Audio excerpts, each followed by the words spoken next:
افعل ولا تفعل مع ابنك اللي تعرض لصدمة.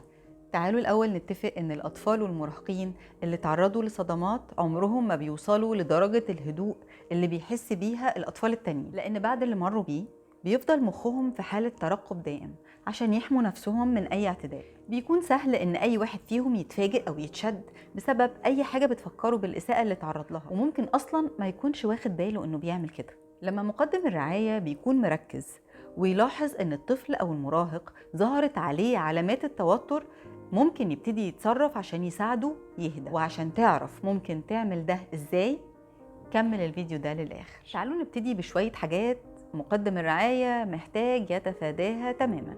أولهم التواجد مع الشخص المسيء في نفس المكان، أو التماس الأعذار للمعتدي وتوقع إن الطفل أو المراهق يقبل ده.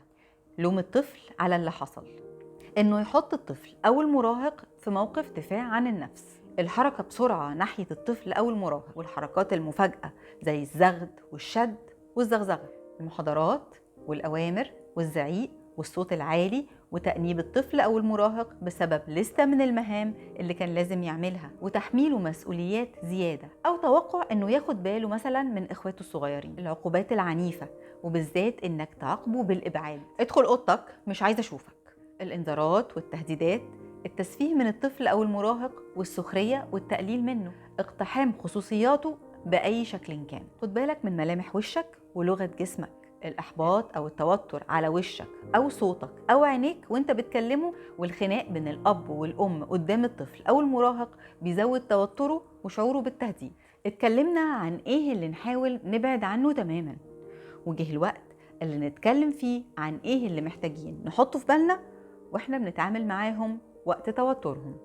اختار معاركك وقول موافق على قد ما تقدر.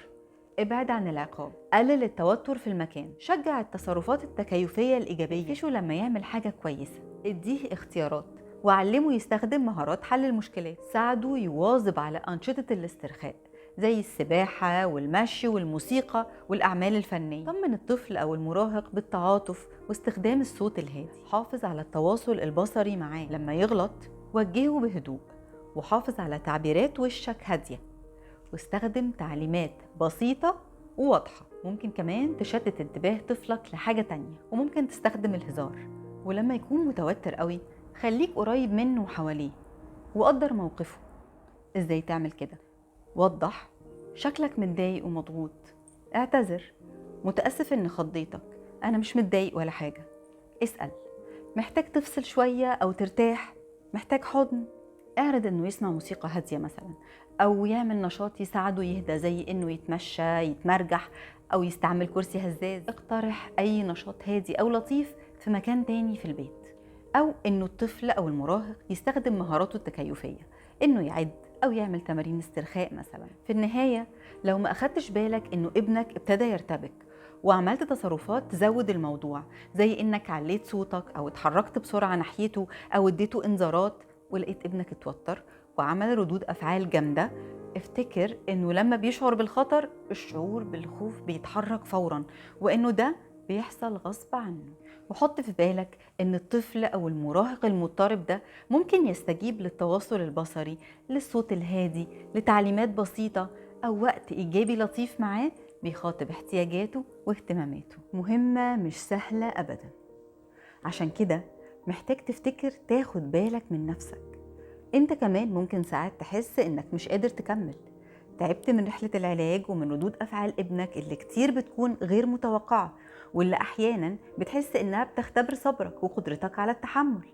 كل ده صعب جدا حتى على أقوى وأحن أم وأب في الدنيا.